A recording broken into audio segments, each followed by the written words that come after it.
नमस्कार, आप देख रहे हैं अपने उत्तराखंड में। हूं आपके साथ संदीप तिवारी। देहरादून उत्तराखंड निर्यात के मामले में देश में 9वें स्थान पर है, जबकि हिमालय के राज्यों में पहले स्थान पर आ गया है। मुख्यमंत्री पुष्कर सिंह धामी ने इस पर खुशी जाहिर करते हुए कहा कि राज्य में बनी नीतियों का ही ये असर है कि सीएम ने कहा कि बेहतर माहौल का ही ये असर है। आज उत्तराखंड पूरे देश और दुनिया के लिए ऐसा राज्य बन गया है जहां बड़े बड़े इन्वेस्टर्स उद्योग लगाना चाहते हैं। इसके लिए सरकार हर लिहाज से काम कर रही है। उद्योग लगाने के लिए बिजली और जमीन मुहैया कराने को लेकर सरकार लगातार काम कर रही है। उन्होंने आगे कहा कि चाहे लॉजिस्टिक हो या फिर सौर ऊर्जा हो, सरकार हर विषय पर काम कर रही है।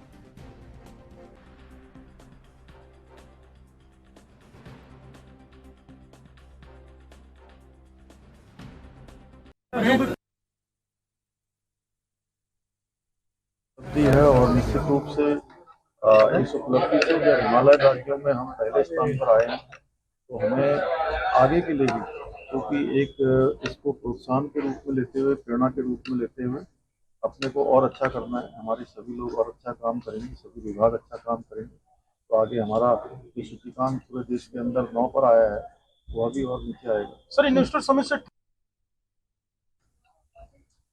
देखिए, आज पूरे देश के लिए, लोगों के लिए, दुनिया के लोगों के लिए उत्तराखंड भी एक ऐसा स्थान बन रहा है कि जहां लोग इन्वेस्टमेंट करना चाहते हैं, अपना उद्योग स्थापित करना चाहते हैं, व्यापार के क्षेत्र में, कारोबार के क्षेत्र में यहाँ आना चाहते हैं हर क्षेत्र में, क्योंकि हमने भी कई सारी संभावनाओं पर काम किया है और लोगों को यहाँ पर अच्छे तरीके से, सरल तरीके से अपनी चीज़ों को आगे बढ़ाने का अवसर मिले। यहाँ पर चाहे बिजली की बात करें या जमीन की बात करें, सभी क्षेत्रों में हमने काम किया है। उसके साथ साथ जो अच्छी नीतियाँ, चाहे लॉजिस्टिक की हो या उद्योग की हो या सौर ऊर्जा की हो या हाइडल की हो, उन सभी पर हम काम कर रहे हैं। और उसमें आपदा परिचालन केंद्र के दौरे पर उत्तराखंड के मुख्यमंत्री पुष्कर सिंह धामी ने मीडिया से बातचीत की। इस मौके पर उन्होंने कहा कि आपदा की स्थिति पर पूरी तरह से नजर बनी हुई है। सभी जिलों के लोगों से बात हुई है, सभी लोग अलर्ट मोड पर हैं। सभी प्रकार की व्यवस्थाओं को सुनिश्चित करने के निर्देश भी दिए गए हैं।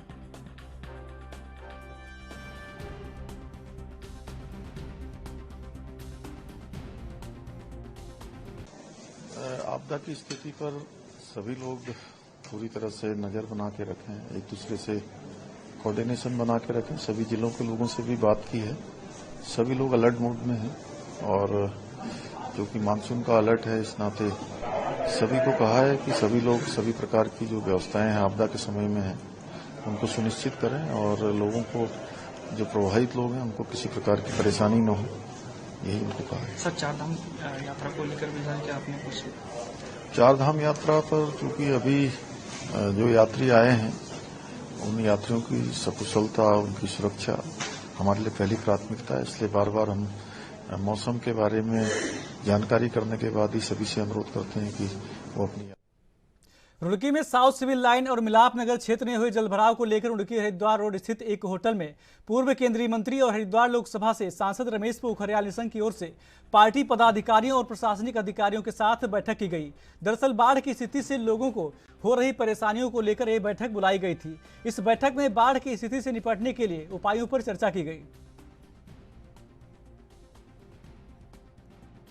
आपको तो मालूम है कि थोड़ा सा कई परेशानियाँ हैं अतिवृष्टि के कारण। बाढ़ की में तमाम लोग फंसे हुए हैं। कॉलोनियों में बहुत पानी लगातार ला जा रहा है और इसलिए ये बैठक देर रात हो रही है। आपको मालूम है कि अभी 11 बज रहे हैं रात को और सभी अधिकारियों के साथ मीटिंग चल रही है। लगातार समस्याओं का रात और दिन जुनून के साथ में कैसा मिलेगा चल रहा है। जो ये रुड़की का सिविल लाइन का है, साउथ सिविल लाइन का, तो वहाँ भी मैंने अभी प्रवास किया। अपने पूरे जिले में विभिन्न जो प्रभावित क्षेत्र है, नक्सल से लेकर के हरिद्वार से लेकर कानपुर, उधर बालावाली से लेकर गंगावाला, सभी जगह क्षेत्र में गए हैं। सोनाली नदी के पास भी हम लोगों ने अपने उसका भी निरीक्षण किया है तो मुझे लगता है कि युद्ध स्तर का कार्यशाला जिलाधिकारी को इसके समाधान के लिए तत्काल प्रभाव से 35 करोड़ रुपए भी स्वीकृत किए गए। सड़कों को तत्काल खोलें और जो बंदे टूट गए हैं उसकी मरम्मत कराएं। खाद्यान्न की कोई कमी नहीं है, पशु के चारे को भी भेजा जा रहा है और अहेतुक राशि भी जारी हो रही है। किसानों की जो फसल बहुत क्षति हुई है उसका भी समाधान। कहीं ना कहीं भाजपा सरकार पे सवाल उठ रहे हैं। हरिद्वार के भीमगोड़ा बैराज का 10 नंबर गेट टूटने के बाद मंगलवार को कैबिनेट मंत्री सतपाल महाराज ने भीमगोड़ा बैराज का निरीक्षण किया। वहीं सतपाल महाराज ने अधिकारियों से जानकारी लेकर जल्द से जल्द गेट लगाने के निर्देश दिए। उन्होंने कहा कि 10 नंबर गेट की केबल टूटने से गेट निकल गया था, इसको ठीक किया जा रहा है।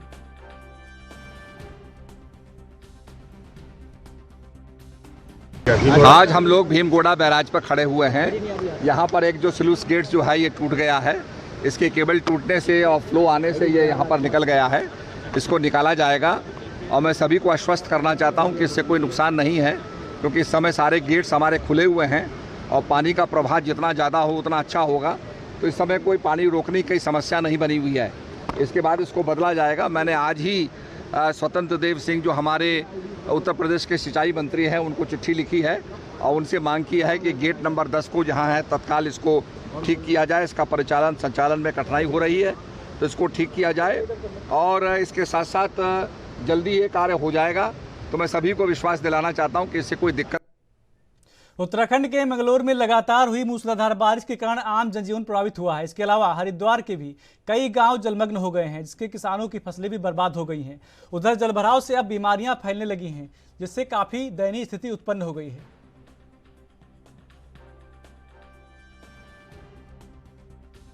मैं बताया ना, बारिश ज़्यादा होने के कारण जो है जैसे सब जगह पानी आया तो मंगलौर में भी उसी क्रम में पानी आया। और आपका खालसा, वाल्मीकि बस्ती, बंदर टोल, टोली, आपका ईदगाह रोड, इस्लाम नगर, सब जगह जल भराव की स्थिति है। और हमने जगह जगह जो है पंप लगा रखे हैं। लगभग 14 पंप जो है इस समय मंगलौर में चल रहे हैं, जो रात दिन जो है पानी निकाल ले और पानी निकाल के वो जो है उसको रिजर्व में डाल रहे हैं। और जहाँ जहाँ जल भराव पानी भरा हुआ है वहाँ बीमारी ना फैले, उसके लिए हमने जो है कीटनाशक दवाइयों का छिड़काव भी पानी में करा रहे हैं ताकि लार्वा पैदा ना हो। और मेन समस्या जो थी इसकी, जो हमारा मंगलौर का नाला है, ऐसा लग रहा है कि शायद पानी जो है नाले का बैक मार रहा है और वो बस्ती के अंदर जा रहा। उसके लिए हमने पोगलैंड की व्यवस्था करी। हालांकि पोगलैंड हमें यहाँ मिल नहीं पा रही थी, तो हरिद्वार या देहरादून में अवेलेबल थी। हरिद्वार से हमने पोगलैंड अरेंज करी है। पानी को यहाँ 4 दिन हो गए हैं और चेयरमैन या विधायक ना के देखा नहीं। यहाँ पे कुछ परिवार यहाँ के जा चुके छोड़ के, 2 मकान आगे गिर गए हैं, कॉलोनियाँ कटी हुई, निकासी नहीं है, नाले में पानी नहीं गिर रहा है, गंदा पानी, बच्चे बीमार हो चुके, गंदे नाली के कीड़े आ रहे हैं। वो जो एहसान मेंबर है हमारे यहाँ, वो सिर्फ एक आदमी यहाँ मेहनत कर रहा है और भागा फिर रहा है। उन्हें पंपिंग सेट लगाए हैं किया था। उसमें हमारे यहाँ पे 9 एरिया हमने आइडेंटिफाई किए थे। उन एरिया की हमने जो जनमानस हैं, कितने लोग हैं, बच्चे इवन मतलब 0 से 2 साल के कितने बच्चे हैं, गर्भवती कितनी हैं, और अगर 60 साल से ज़्यादा उम्र के, उनका पूरा डाटाबेस हमने तैयार किया। उसके बाद में हमने उसको प्लानिंग किया है कि इन एरिया में अब उनको कैंप लगाएंगे। कुछ एरिया है जैसे अपना इस्लाम नगर हो गया या उधर के, जैसे मैंने कल भी विज़िट की थी तो वहाँ का पानी उतर चुका है और कल तो हमने वहाँ पे सबसे बात भी करी तो वहाँ भी ऐसा कोई इशू नहीं। फिर भी हमारे एनएम आशाएँ लगी हुई हैं, जहाँ ज़रूरत होगी हम कैंप लगाएंगे और आज कम से कम 8-10 जगह हम कैंप लगा रहे हैं। 6 टीमें हैं जो अलग अलग। बद्रीनाथ राष्ट्रीय राजमार्ग नंदप्रयाग, बाजपुर, छिनका और पीपलकोटी में मलबा आने से मार्ग अवरुद्ध हो गया है, जिसकी वजह से आने जाने वालों की मुश्किलें बढ़ गई हैं। इसके अलावा यहां तहसील नंदानगर में मोख नदी का जलस्तर बढ़ने से सैरा गांव में 4 गाय फंस गई हैं, जिन्हें सुरक्षित निकाला गया है।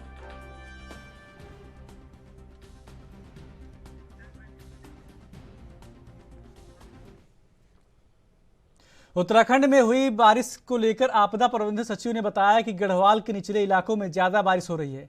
हरिद्वार, टिहरी, पौड़ी और देहरादून में बरसात ज्यादा है और वहां का सारा पानी हरिद्वार के इलाकों में जलभराव कर रहा है, जिस वजह से बाढ़ के हालात पैदा हो गए हैं। इसके साथ ही उन्होंने बताया कि लक्सर समेत अन्य क्षेत्रों में सेना और एनडीआरएफ, एसडीआरएफ की टीमें तैनात कर दी गई हैं। आगे उन्होंने बताया कि हरिद्वार जिले में अभी तक 5 लोगों की मौत हो चुकी है, जो दुर्भाग्यपूर्ण है, लेकिन प्रशासन अपनी पूरी तैयारी में जुटा हुआ है और लोगों को लगातार मदद पहुंचाने का कार्य किया जा रहा है।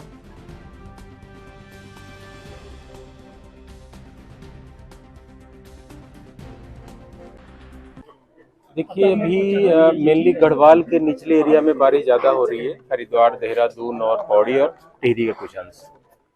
ऊपर में बारिश कह सकते हैं अपनी जो स्थिति नॉर्मल होती है उस हिसाब से हो रही है, लेकिन ऊपर का भी सारा पानी आ रहा है। हरिद्वार में और देहरादून में ज़्यादा बारिश होने के कारण ये पूरा पानी हरिद्वार के लो लाइंग एरिया में जा रहा है। उसके कारण जल भराव की स्थिति है। रुड़की लक्सर एरिया काफ़ी प्रभावित है। यहाँ पे हमारी आर्मी, एनडीआरएफ, एसडीआरएफ, पुलिस और एडमिनिस्ट्रेशन की सारी टीम हमारी लगी हुई है लोगों को राहत पहुँचाने में, उनको सुरक्षित जगह पहुँचाने में, खाने पीने की व्यवस्था, वो सारा काम सुनियोजित तरीके से चल रहा है। तो कुछ व्यक्तियों की किसी कारणवश लगभग 5 लोगों की मृत्यु हुई है हरिद्वार में, और एक बच्ची को भी उनकी भी मृत्यु हुई है। अदरवाइज हमने कोशिश करी है लोगों को कम से कम दिक्कत हो, और कोशिश हमारी जारी है। सर, 5 जिलों के जिलाधिकारियों को अलर्ट किया गया है कि श्रीनगर डैम में पानी का जलस्तर बढ़ सकता है, अलकनंदा से आ रहा है, और 3000 क्यूसेक मीटर से अधिक का नीचे के जिलों में डिस्चार्ज हो सकता है। इस पर सर क्या चेतावनी जारी की गई, क्या कहेंगे? देखिए कल जो पानी छोड़ी गई थी श्रीनगर डैम से, तो नीचे हमने अलार्म वगैरह बज गए थे। चूंकि ऊपर में हमने पिछले दिनों जब बारिश हुई थी तो पानी रोकने के लिए कहा था, श्रीनगर में भी और टिहरी डैम में भी, लेकिन चूंकि श्रीनगर डैम की उनकी कैपेसिटी कम है तो उनको कुछ पानी छोड़नी पड़ी।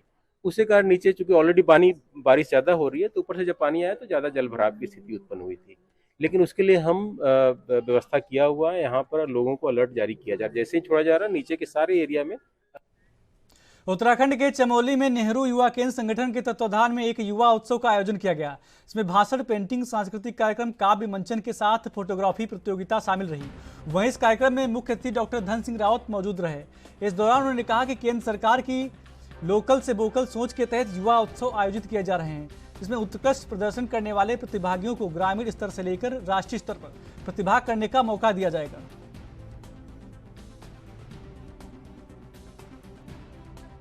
भारत सरकार के यशस्वी प्रधानमंत्री जी का बहुत बहुत धन्यवाद देना चाहता हूँ कि उन्होंने आज़ादी के अमृत काल में पूरे युवा कल्याण मंत्रालय को ये अभियान दिया है कि वो सभी जिलों में जो है बच्चों को प्रोत्साहन देने के लिए 5 प्रण बताएं, और इसके तहत आज यहाँ चमोली जिले में नेहरू युवा कल्याण के द्वारा एक बड़ा अभिनव प्रोग्राम किया गया है। प्रधानमंत्री जी की इच्छा यह है कि बच्चे गांव से लेकर देश का नेतृत्व हर क्षेत्र में, और इसीलिए उन्होंने कहा कि लोकल से ग्लोबल की ओर जाना है। और आज गोपेश्वर के बच्चों ने निबंध प्रतियोगिता में हो, चाहे कल्चरल प्रतियोगिता में हो, हर प्रतियोगिता में बहुत अच्छा प्रदर्शन किया है। मैं सरकार की ओर से, अपनी ओर से, और नेहरू युवा कल्याण को और जो बच्चे प्रतिभागी हुए उनको सबको ढेर सारी शुभकामनाएं देना चाहूँगा। मेरा नाम निवेदिता गौड़ है और ये मेरे साथ में अर्पिता कंसवाल, ये मेरी जूनियर है। हम राजकीय नर्सिंग कॉलेज पर जाकर कुपोषण समिति की छात्राएं हैं। तो हमें पता चला कि यहाँ पे मतलब नेहरू युवा केंद्र की तरफ से कार्यक्रम है, तो उसमें बहुत सारी प्रतियोगिताएं हैं। तो हमने सोचा हम भी पार्टिसिपेट करते हैं, तो हम यहाँ पे इसलिए आए हैं यहाँ पे, और बहुत अच्छा लग रहा है यहाँ पे।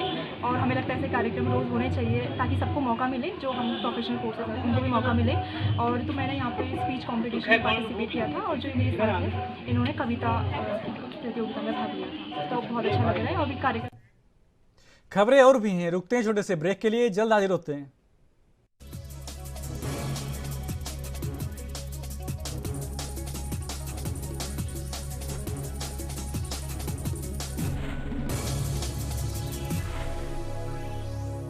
ब्रेक के बाद स्वागत है आपका। बढ़ते हैं अगली खबर की ओर। कांग्रेस की स्वाभिमान न्याय यात्रा अंकिता के गांव डोब श्रीकोट पहुंची। न्याय यात्रा की अगुवाई कर रहे कांग्रेस प्रदेश अध्यक्ष करण माहरा और मनीष खंडूरी ने अंकिता के परिजनों से बातचीत की और अंकिता को न्याय दिलाने के लिए कांग्रेस की ओर से हर संभव मदद का भरोसा दिलाया है। तो अंकिता के माता पिता को प्रदेश अध्यक्ष करण माहरा ने अंकिता के नाम पर हरेला के अवसर पर एक पौधा भेंट किया। इस दौरान उन्होंने कहा कि बेटी को न्याय दिलाने के लिए कांग्रेस अभी 6 दिन की स्वाभिमान न्याय यात्रा निकाल रही है। उन्होंने कहा कि सरकार और प्रशासन की मिलीभगत की संभावनाओं को देखते हुए इस केस की न्यायिक हत्या होने का अंदेशा लगता है और बीजेपी कार्यकर्ता निरंकुश हो चुके हैं, लेकिन हम लोग अंकिता को न्याय दिलाने के लिए परिवार के साथ मजबूती के साथ खड़े हैं। मैं आप सभी लोगों का धन्यवाद देती हूँ। आप लोग अंकिता के गांव तक आए, इसके लिए आप सभी लोगों को बहुत बहुत धन्यवाद। और इस लड़ाई में जब तक मेरे बेटे को न्याय नहीं मिल जाता, इस लड़ाई में हमेशा हमारे साथ रहना है। कांग्रेस की जो स्वाभिमान न्याय यात्रा है, ये जो स्वाभिमान है ये पहाड़ के लोगों का स्वाभिमान है और उसकी रक्षा के लिए अगर कांग्रेस आगे आई है या कोई भी आगे आएगा, हम उनका हार्दिक धन्यवाद करते हैं कि उन्होंने ये बड़ी सोच लेके आगे कदम बढ़ाया है। और मैं समझता हूं कि पहाड़ के जितने लोग हैं, चाहे वो गढ़वाल के हैं चाहे कुमाऊं के हैं, सारे लोगों को इस न्याय यात्रा से जुड़ना चाहिए। मैं तो कहता हूं कि बीजेपी के वो लोग जो इस बात को समझ रहे हैं कि इस बेटी के साथ अन्याय हुआ है, वो भी इस न्याय कि बेटी माँ बाप का गुरूर होती है, पहाड़ का गुरूर होती है, प्रदेश का गुरूर होती है, देश का गुरूर। इन लोगों ने, अपराधियों ने इस गुरूर को तोड़ा है और मैं चाहता हूं, मैं सभी लोगों से आह्वान करना चाहता हूं, अपने देश प्रदेश और विशेष करके जो हमारे लोग जो कहते हैं कि हम पहाड़ी हैं, अगर आप सच्चे पहाड़ी हो तो उस बहन के लिए आप आगे आएं, क्योंकि देखो आज ये उस बहन का मुद्दा तो है ही है, साथ में आज हर आदमी से जुड़ा हुआ ये मुद्दा है, क्योंकि कल किसी की बहन के साथ, किसी की बेटी के साथ ये हो सकता है घटित भविष्य में। तो मैं यही चाहता हूं कि भविष्य में इस तरह की घटनाएं आगे अंजाम न दी जाएं।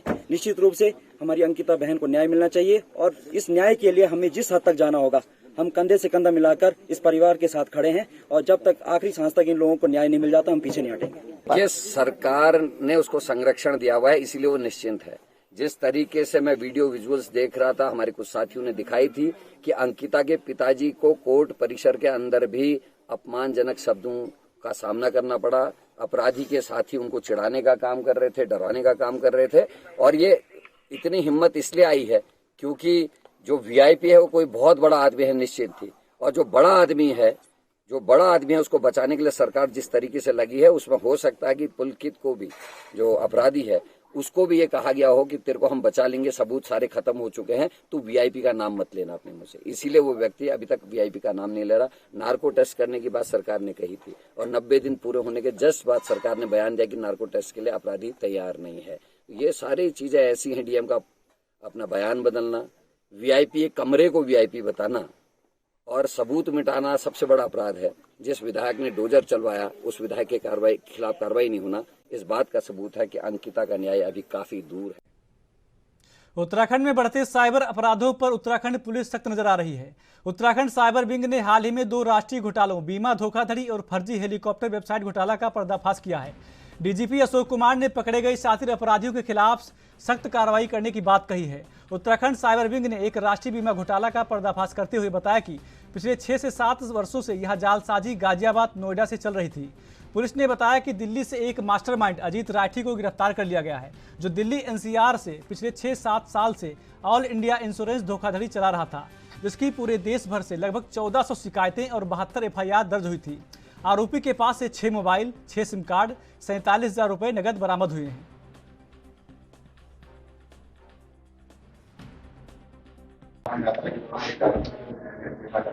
देखिए, उत्तराखंड में केदारनाथ जी की यात्रा को लेकर के एहली टिकट्स के फ्रॉड हमारे सामने आ रहे थे। हमने इसके केसेस को रजिस्टर किया और विवेचना एसटीएफ को ट्रांसफ़र की। तो हमारे एसटीएफ के साइबर क्राइम थाने ने जो है इसमें इन्वेस्टिगेशन किया और एक बहुत बड़ा गैंग पकड़ा है नालंदा और नवादा, बिहार से। उसमें gang leader Neeraj Kumar identify हुआ है और इनके पास से बहुत सारे मोबाइल, सिम कार्ड, आधार कार्ड फर्जी सब मिले हैं और इनके खिलाफ पूरे जब इन मोबाइलों को, आधार कार्ड का और सिम कार्ड का पूरा एनालिसिस किया गया तो देश भर में इनके खिलाफ 6100 शिकायतें हैं और 280 एफआईआर दर्ज पाई गई। जो सरगना है ये पहले भी 2021 में जयपुर जेल में गया था, जयपुर से, और बेल पे आकर के फिर से इन्हीं सब क्राइम में लगा है। इस बार हम इनके खिलाफ गैंगस्टर एक्ट लगाएंगे, इनकी प्रॉपर्टियां जब्त करेंगे और जो दूसरे प्रदेशों में जो इनके खिलाफ अपराध दर्ज हैं उसमें उनके डीजीपी को भी चिट्ठियां लिखेंगे जिससे वहां के अपराध में भी ये बुक किए जा सके। उत्तराखंड एसटीएफ ने साइबर क्राइम, चाइल्ड पोर्नोग्राफी से संबंधित 113 एफआईआर दर्ज की हैं। जहां इस मामले को आपको बता दें कि जहां इस साल खुद 49 से ज्यादा एफआईआर दर्ज हुए हैं और 38 शिकायतों पर जल्द ही अलग अलग जिलों में एफआईआर दर्ज होगी। उत्तराखंड के पुलिस महानिदेशक अशोक कुमार ने बताया कि चाइल्ड पोर्नोग्राफी कानून गैर जमानती अपराध है। उत्तराखंड पुलिस सक्रिय रूप से ऐसे मामलों में दर्ज कर रही है। आपको बता दें कि जहां टिपलाइन के तहत दर्ज 113 प्राथमिकी पुलिस द्वारा ही की जाती है। उन्होंने कहा कि इंटरनेट पर ब्राउजिंग करना भी बड़ा अपराध है।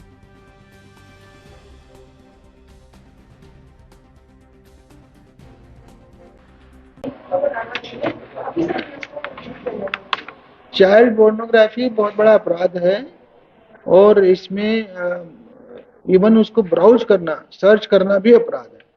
तो इसमें अभी तक उत्तराखंड पुलिस ने 113 एफआईआर दर्ज की हैं और इसमें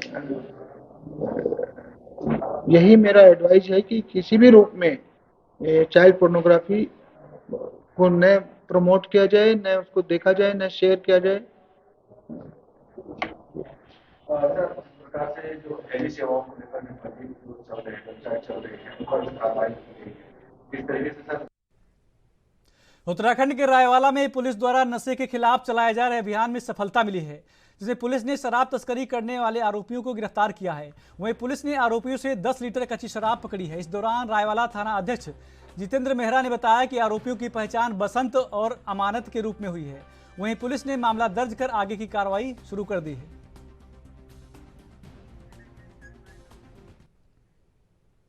उत्तराखंड के कोटद्वार पुलिस ने चोरी की एक ट्रैक्टर, 3 ट्रॉलियां और एक बाइक के साथ 2 शातिर बदमाशों को गिरफ्तार किया है। मंगलवार को कोटद्वार पुलिस ने एक प्रेस वार्ता के दौरान एसएसपी श्वेता चौबे ने जानकारी देते हुए बताया कि गोविंद नगर निवासी संजीव भाटिया की तहरीर के आधार पर सहारनपुर और हरिद्वार निवासी 2 युवकों को गिरफ्तार किया गया है।